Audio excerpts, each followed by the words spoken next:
Hello दोस्तों मैंने अभी अभी टीवीएफ पर बैरी पारिवारिक का तीसरा एपिसोड द रिश्ता रिलेशनशिप देखा है। 26 मिनट की लेंथ थी एंड लेट मी टेल दोस्तों भाई क्या बवाल चीज़ बनाई है टीवीएफ वालों ने।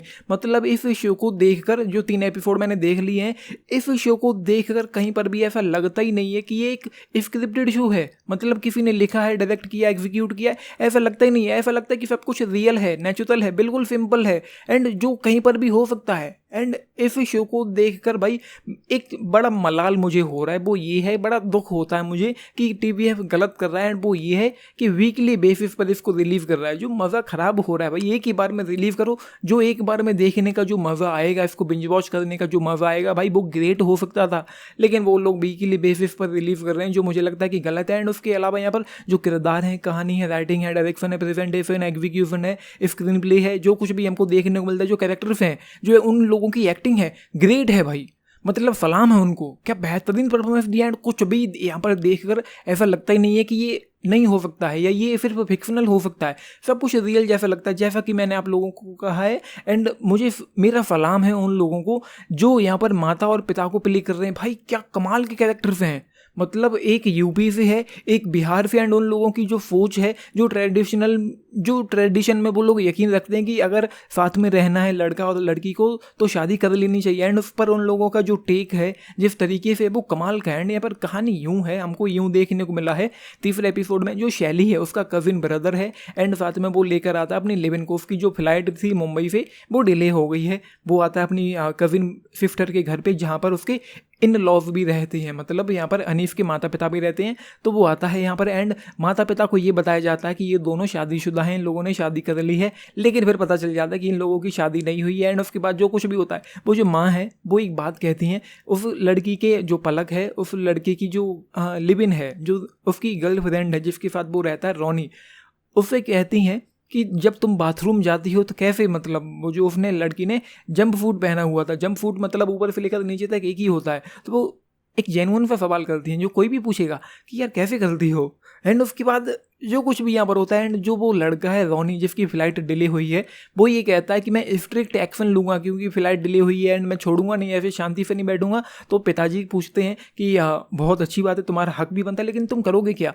तो वो ये कह देता है कि मैं सोशल मीडिया पर पोस्ट करूँगा। बड़ी हंसी आती है उस सीन को देखकर। एंड जब पता चल जाता है माता पिता को कि ये लोग रिलेशनशिप में है, लिव इन में है, शादी नहीं हुई है, फिर माँ अपना टेक रखती हैं कि शादी कर लेनी चाहिए। फिर वो लड़की पलक है, वो ये कहती है कि शादी करने के बाद रिलेशनशिप 70 लोगों से हो जाती, मतलब जो परिवार है, शादी होगी तो 4 लोगों में फिर उठना बैठना होगा, वो वाली चीज़ें हैं। तो वो लड़की कहती है कि 70 लोगों से फिर रिलेशनशिप हो जाती, फिर चीज़ें कुछ ऐसे बढ़ती हैं। तो वो लड़की यूँ कह देती है कि अगर शादी के बाद अगर हस्बैंड बुढ़ापे पर भाग गया तो क्या होगा। तो माँ उसके जवाब में ये कहती हैं तो फिर 70 लोग काम आते हैं।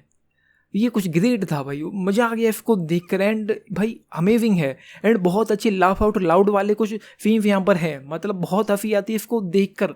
अमेजिंग एपिसोड था। तो ये सारी चीज़ें हैं। बाकी जैसा कि मैंने कहा है, पूरी तरह से रियलिस्टिक लगता है। कहीं पे भी ऐसा लगता ही नहीं है कि ये फिक्शनल है या स्क्रिप्टेड है या किरदारों से या लोगों से ऐसा कहा गया है कि तुम लोगों को ऐसे एक्टिंग करना है, ऐसे परफॉर्म करना है एंड इस तरीके से डायलॉग बोलने। अमेजिंग है जो भी था, मुझे मज़ा आ गया। ऑनेस्टली स्पीकिंग ग्रेट था। अमेजिंग एपिसोड है भाई। मैं यही कहूँगा कि प्लीज़ जो अगले एपिसोड से एक ही बार में रिलीव कर दो भाई, मुझे मज़ा आएगा, मज़ा आ जाएगा मुझे इसको देखकर। तो ये कुछ था। बाकी तो भाई मैं यही कहूँगा कि अगर आप लोगों ने टीवीएफ पर वेरी पारिवारिक नहीं देखा है तो आप कुछ ग्रेट जैसा मिस कर रहे हैं। मुझे लगता है कि आप लोगों को देखना चाहिए एंड फिर आप कहेंगे कि क्या कमाल की चीज़ है। एंड मैं टीवीएफ की कॉमेडी का फ़ैन हो गया। उन्होंने क्या कमाल की कॉमेडी दिखाई है, क्या कमाल की कॉमेडी की है, क्या कमाल के डायलॉग हैं। एंड मैं उम्मीद करूंगा कि वो फ्यूचर में हमको ऐसा ही कुछ और ग्रेट कंटेंट ला कर दें। तो मेरी नज़र में टीवीएफ का जो कॉमेडी जोनर में जो कुछ मुझे बेस्ट लगता है, जो मुझे अभी याद आ रहा है, तो वो यही है, वेरी पारिवारिक। मुझे लगता है कि ये कुछ ग्रेट है टीवीएफ की तरफ से। तो ये है, आपने नहीं देखा या किसी भी वजह से आप लोग स्किप कर रहे हैं, एक ट्राई दो, पहला एपिसोड देखो एंड आपको वो वाला मज़ा आएगा कि आप अगले एपिसोड को भी देखते हुए चले जाओगे। तो ये सारी चीज़ें हैं। बाकी देखते हैं कि अगला एपिसोड नेक्स्ट फ्राइडे को रिलीज़ होगा, तभी देखते हैं कि क्या निकल कर आने वाला है। तो मुझे बहुत मज़ा आया इसको देखकर।